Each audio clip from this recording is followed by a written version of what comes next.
the state of Oklahoma. The only thing we don't cover is Ottawa County up in the northeast part of the state. But we are your heavy equipment dealer for Caterpillar, Oklahoma, and also West Texas. We cover all the earth moving equipment and also power generation side, whether it be your pumps, your air compressors, light towers, things like that. With me today is Josh Rhodes from the Premier Truck Group. Oddly enough, Josh and I grew up together in Tahlequah, so it's amazing we're still here alive talking to each other and being with you guys today. We are success stories. Anyway, Josh will introduce our next guest speaker this morning. But thank you guys for being here today. Joe, please clap for Andy. It's going to be a long time. I just wanted you guys to know, lunch today is on these guys in Premier Truck, so... Yeah. We promised we didn't cook it. Yeah, hey guys, it's all the bologna sandwiches y'all can eat. Guaranteed. Just slice it right off the loaf. Folks, I'm here today with Premier Truck Group. My name's Josh Rhodes. We're your Freightliner and Western Star dealer for all of Oklahoma and actually part of North Texas as well. We definitely thank you guys for being here. Thanks, Andy, for the introduction. Andy, unfortunately, was actually the first friend I made when I moved to Tahlequah, and we've stayed in relatively the same industry ever since then. But we'll go ahead and introduce your next speaker, Miss Lisa Dodson with Wichita State University. And oddly enough, being the CAT and Freightliner and Western Star dealer, we get to introduce a speaker speaking about maximizing efficiency, productivity, and return on investment of Wichita's fleet assets. Mrs. Dodson is the Senior Product Manager for Wichita State University's Public Policy and Management Center. Lisa has a background in research, finance, and statistics, and assisted with the study, design, data collection, and financial analysis of the 2015 Fleet Management Study conducted by Wichita State University in partnership with the City of Wichita. This time we'd like to welcome up Miss Lisa Dodson and say, "Go Shoppers."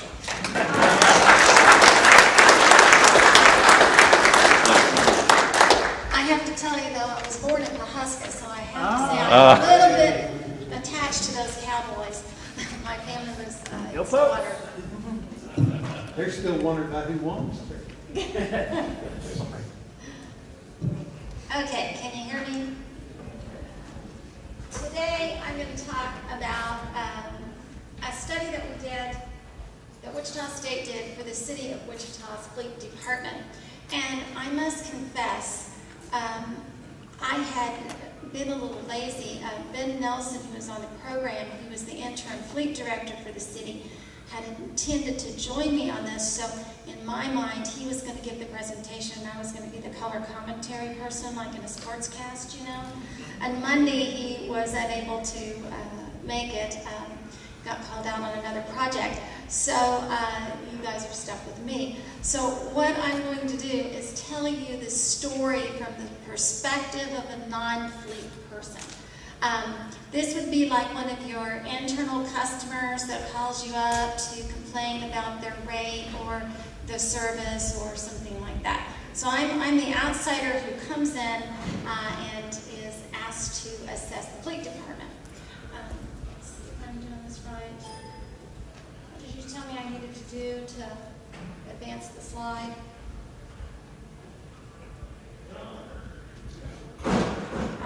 I've lost our tech guy. Does it even just click it? Okay, there we go. Okay, so this was a unique partnership. Back in around 2006, the city called in an external consulting firm to look at privatization. That created no end of angst and problems. Naturally, the fleet staff became very concerned.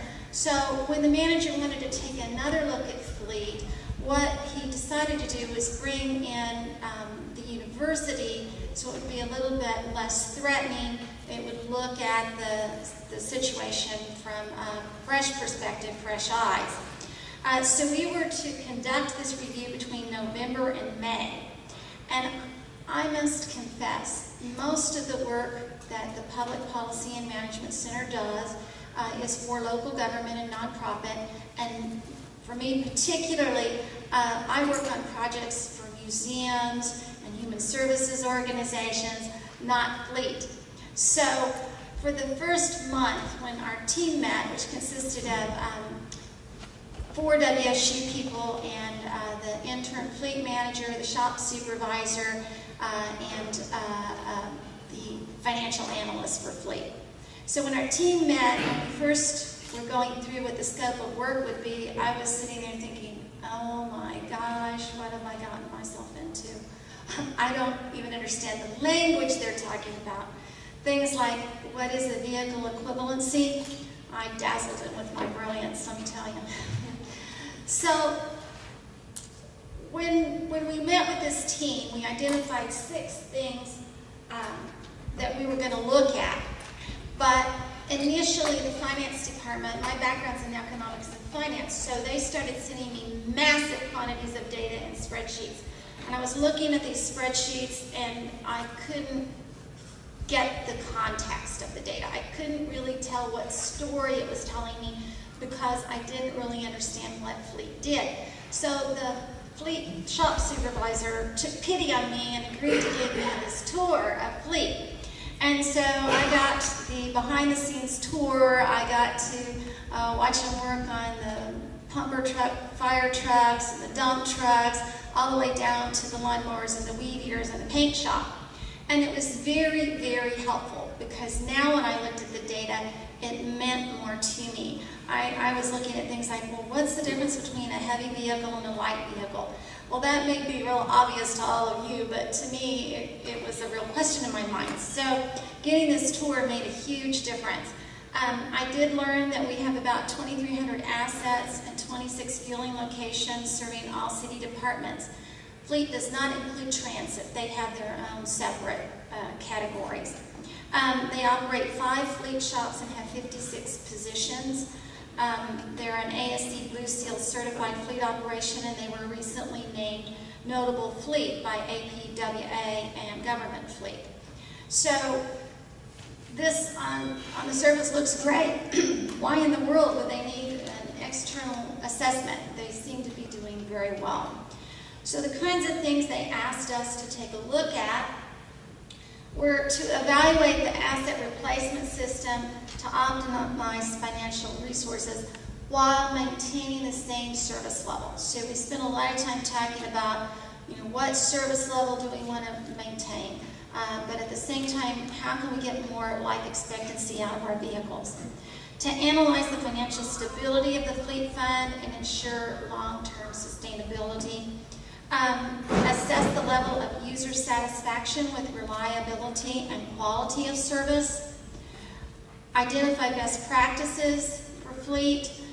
Define some governance structures and processes to support the organization, and delineate any future issues that fleet might need to be aware of.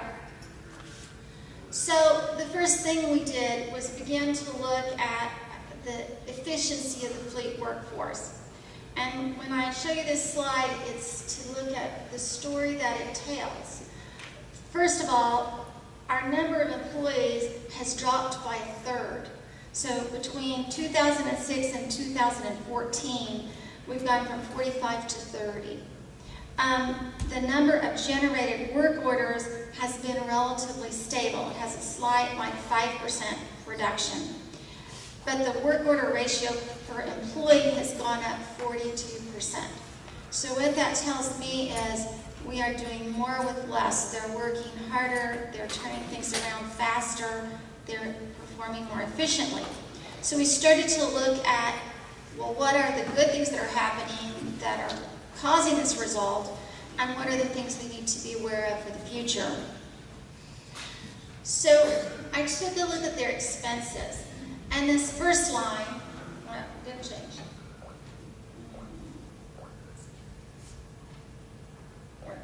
That top line is fuel. You probably all recognize the inflated prices, and now it's coming down. That's a pass-through for fleet, so we didn't look at that too closely because they pass that on to the department as charges. We did look at salaries and wages that were up 13% over the last 5 years. That's only about a 2% growth rate per year. That doesn't even keep up with inflation. So essentially, our team is working harder, turning around things faster, and getting paid less.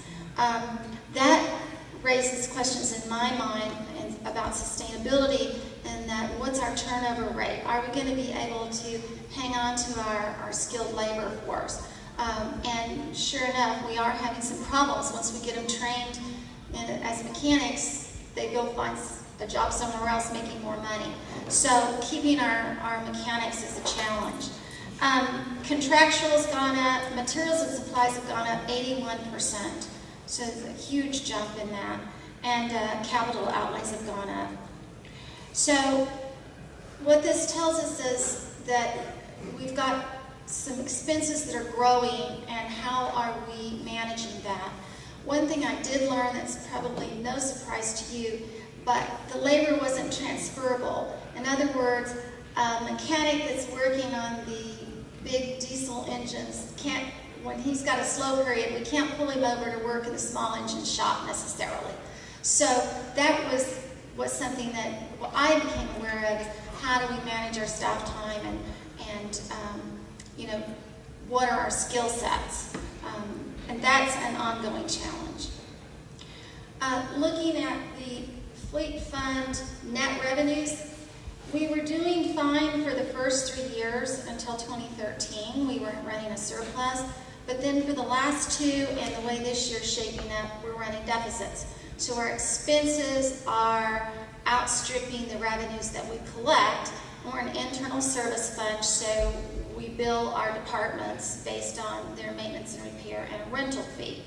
So what that says to us is we are under-recovering our revenue. Maintenance and repair portions of the rental rates has not changed since 2010. So we had a really hard time. We haven't done a good job of keeping track of our policy decisions. When I asked, well, what led to that rate increase? What was the thinking behind it? We couldn't find anything except one PowerPoint presentation slide about why that rate was set the way it was. So when we were trying to explain it to others, we didn't have any data to back it up or to explain it. The other big impact has been that when that rate was set, we based it on 4,000 billable units, and now they're down to 2,750 in 2015. So we're spreading it over fewer billable units, which means that our net revenues are falling. The good news is that we do have a positive fleet fund cash balance. Sorry, I'm challenged here with operating on slides. Okay. So we did have a little time. So this study came at a good time because we do have some opportunities to do some things differently. We have currently budgeted $3.2 million for annual replacements, and that's going to be sufficient to keep us in compliance with the ICA benchmarks. That's kind of a goal the department has. However, it's not going to hold us forever. What's evident to us is the existing rate structure that we're charging departments, which incidentally they always think is too high anyway, is not sustainable. Our maintenance and repair and indirect costs are not being recovered by the fleet rate. The existing fleet rate structure lacks equity across classes, and this was an area I did quite a lot of research in. I looked at it, every department by every vehicle class, and compared maintenance and repair, replacement, and indirect costs to the rental rates we're charging. And what we realized is it's really not equitable across departments. Fire and medium-duty vehicle classes tend to pay less than the direct costs, and so the other departments are subsidizing them, essentially. The remaining 5 asset classes pay more.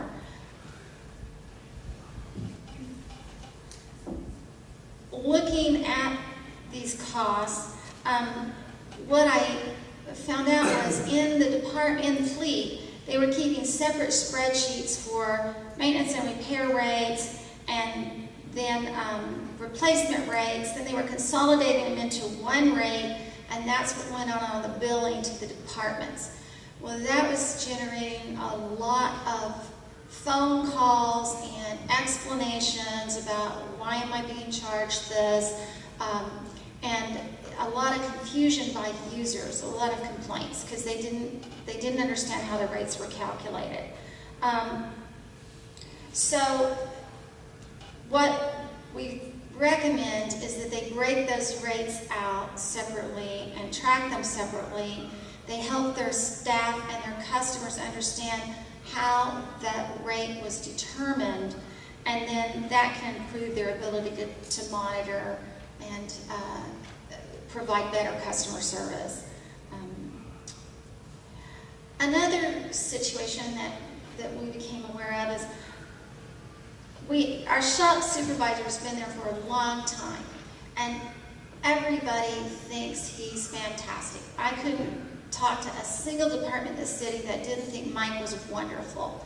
However, he's got a lot of things in his head, and so when he's not there, balls get dropped because we don't really understand the processes. Being naive about fleet and uninformed, the first thing I asked is, well, what happens when somebody brings the vehicle in for repair? What is a step-by-step process?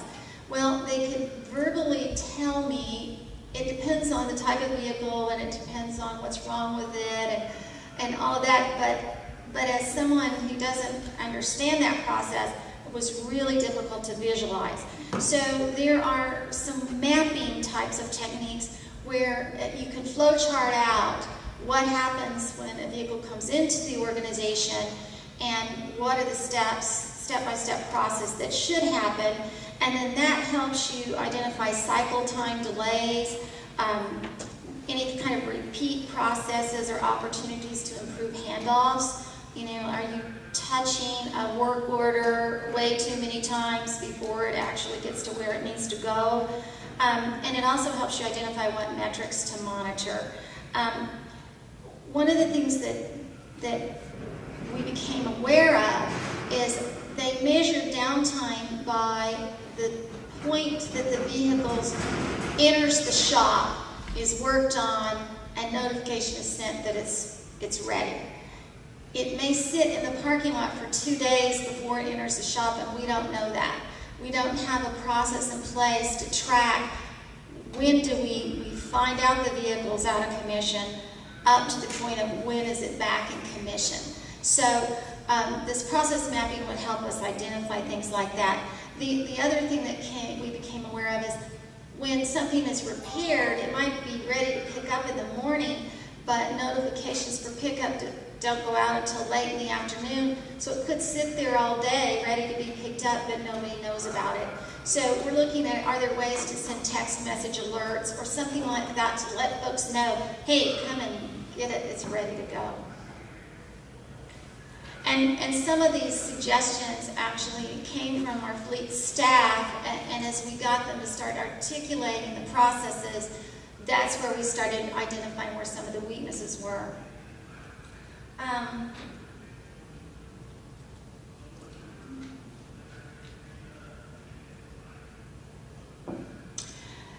The data accessibility and reporting, this was an area that we really worked to improve.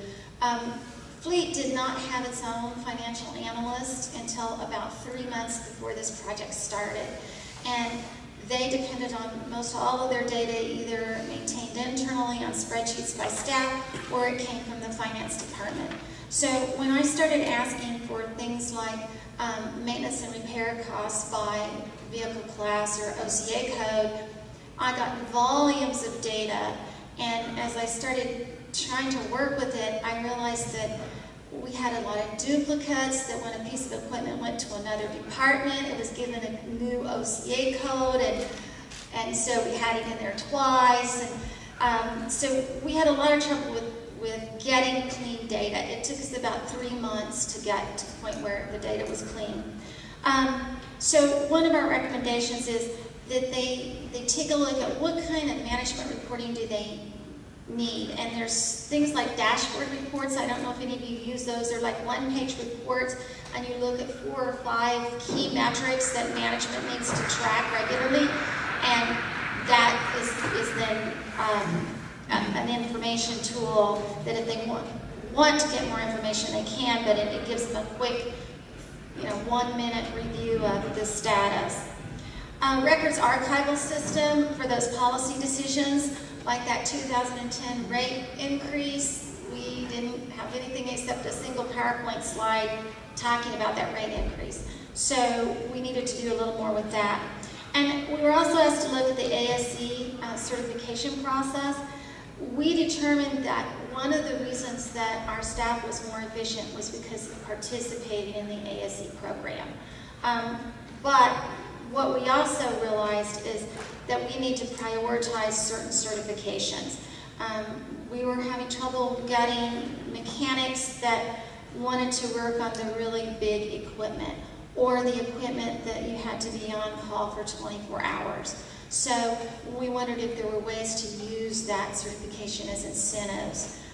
So we encouraged the department to look at that.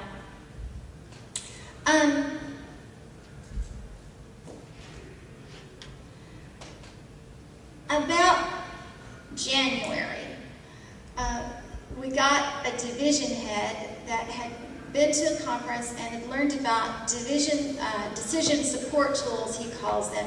They're really forecasting models where you try to model your financial situation and then project into the future. Well, we didn't have the expertise. We have a faculty member who does this, who served as an external review, but the fleet staff internally took care of this particular step.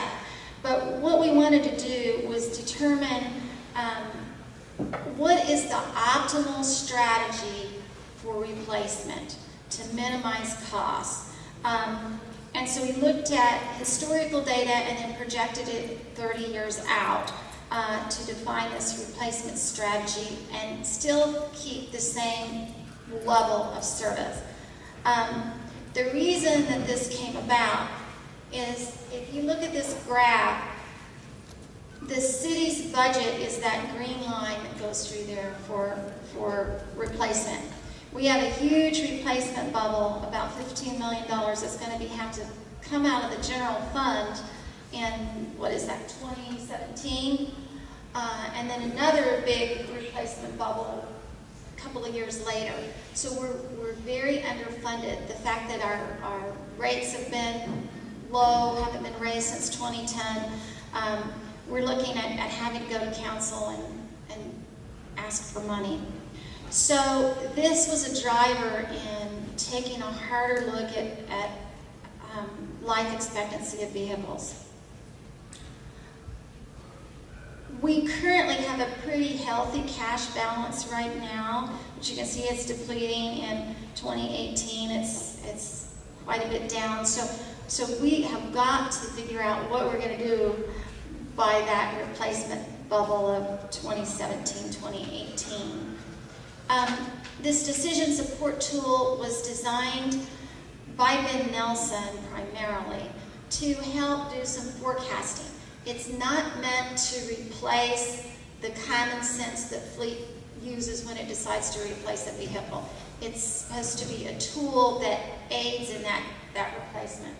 So what we did is in January, we started a concept of building this model. Then we did an internal review with finance, an external review with a faculty member in my department who builds models, forecasting models. And then we took it to a fleet advisory committee, which was a lot of our external customers, to take a look at this tool. And the metrics of it were downtime by asset class, years of remaining service life, total life cycle costs, the cost per year of remaining service life, and then total discounted costs. And I would be glad to send this model to you in its many spreadsheets, but you're welcome to have it. If anybody's interested, I'll leave my email and I'll be glad to share that with you. But the end result of this tool was, if you look at the top line here in red, that's the cycle for our replacement, and you can see it's got quite a lot of variability. And so we wanted to try to smooth that out a little bit so that the highs weren't so high and the lows weren't so low. So the decision support tool is the jaggedy blue line underneath, and that's the way the tool projected the optimization. And then when we smoothed it out, you can see that the current strategy is more expensive than the optimized strategy. So the basic finding out of it was, if we can extend the life of most of our vehicles by 2 years, we can save ourselves quite a bit of money. The challenge with that is that some ICMA standards and also some of our department heads are very nervous about that. Currently, the process is sort of informal. It's when it reaches the end of its life expectancy, the fleet staff talks to the department head and they determine whether or not they really need to replace that vehicle or not. So one of the things we recommended is that they develop a more concrete criteria for replacement. And some cities, I don't know if any of you guys in here use this technique or not, but they basically assign points to a vehicle based on its age, the maintenance record it's had, the type of service and reliability and repair costs, and then the general condition. And then they total up the points at the end of the expected life and say, well, do we rate this as an excellent, good, fair, or absolutely we got to replace it. So when we posed this to department heads, it was met with positive reaction, in part because they could understand it a little better. It seemed a little more concrete to them. One of our challenges is we have a new police chief, and the city that he came from, he managed his own fleet replacement. And in the city of Wichita, fleet determines fleet replacement. So, there's a little bit of issues to work through there. I think we'll get it figured out. But, what level of control belongs with fleet, what level of control belongs with the departments was an ongoing finding that we had throughout this project. So the next phase we did was look at user satisfaction. And this involved doing a series of focus groups with the customers. We looked at the public works management staff, the fleet staff, and then we looked at external department heads. So we did 3 focus groups with them. Interestingly, the public works and utilities department managers had the highest satisfaction with fleet. The employees were frustrated in part by the lack of technology, the lack of funding for training for a lot of the new technologies that are coming along, the lack of funding for some of the newer equipment that they think would help them do their job better. In general, we found that transparency was a problem, and it wasn't that fleet was trying to hide anything, it's just the way they presented their rates, the communication wasn't there, and people didn't understand how those rate structures were calculated, and so there was definitely a need for looking at new communication systems. So out of that discussion came a finding that we needed to look at governance. And several years ago, there had been a fleet maintenance advisory committee. And when I was meeting with the external department heads, the supervisor of parks who has a lot of weed eaters and lawnmowers, and based on my own personal experience with weed eaters, they seem to break down constantly. He was particularly frustrated because he felt like that the small engine shop wasn't being responsive, and he didn't have an avenue to go other than complaining to the shop, the fleet supervisor, and he didn't really want to go through that process. So he mentioned that, a long time ago we had this advisory committee, and we could kind of get explanations about why things are the way they are, and have a chance to give our feedback. So managing the expectations of the clients, of the customers, seemed to be a challenge. We recommended that they organize regular stakeholder meetings. Most of the people that you deal with are people like me, and I'm used to taking my vehicle into a commercial shop and saying, I want the oil changed, and I expect it back in 30 minutes. Well, it doesn't work that way necessarily in the city's fleet department. So finding ways to inform customers about how things work.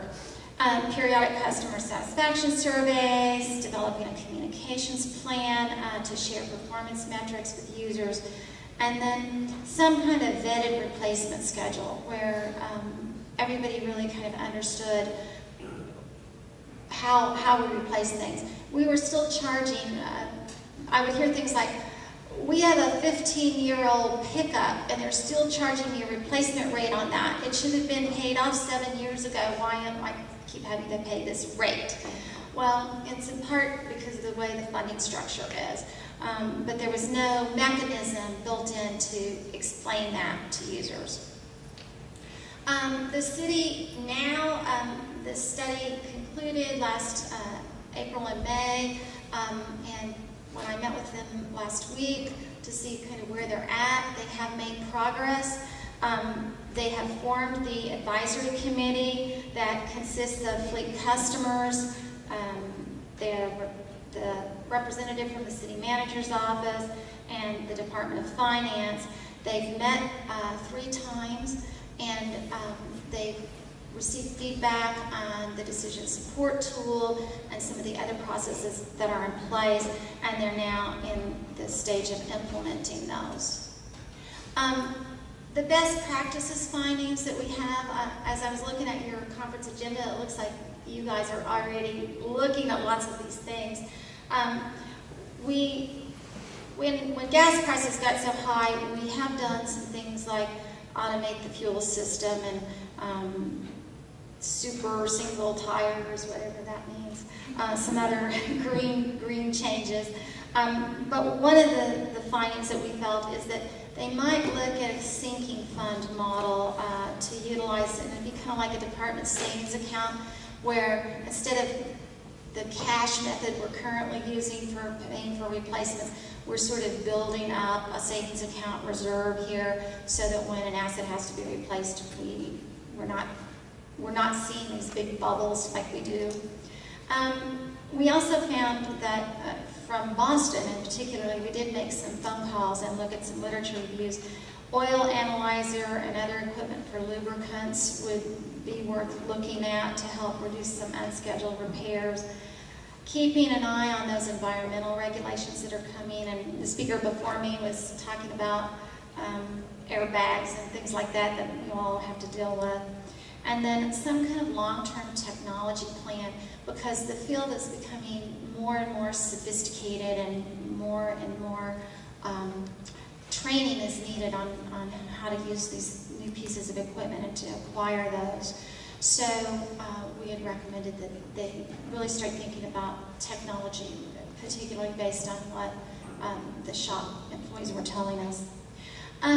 Finally, in conclusion, and then I'll be glad to take some questions from you, as long as they're not too technical.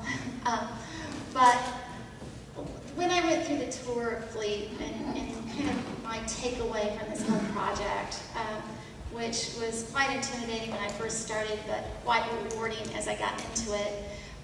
The day that I was doing my tour with the shop supervisor, a weather alert came through, and this was in December, and that we were scheduled to be hit with an ice and snowstorm that was going to start about rush hour.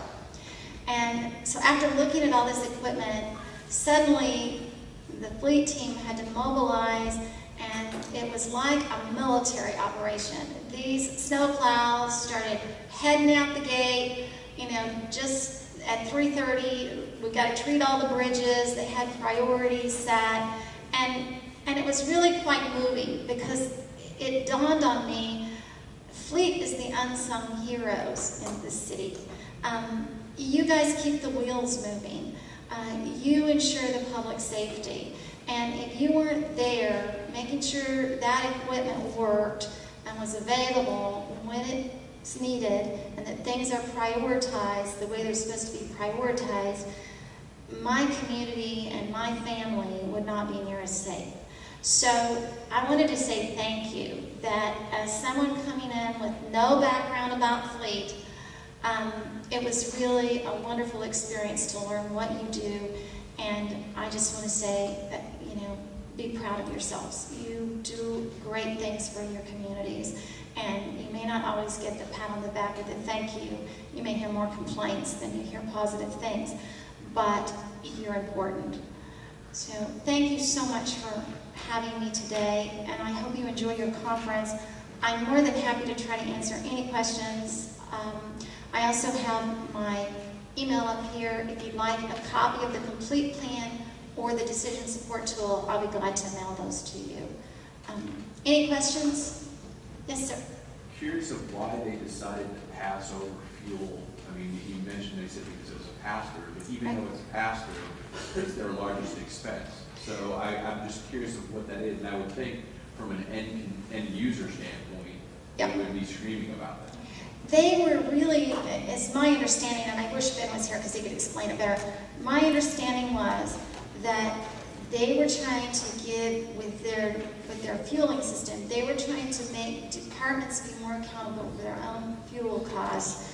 That fleet doesn't decide that decision necessarily, and fleet didn't worry about it too much because it didn't come out of their budget. They just forwarded it on.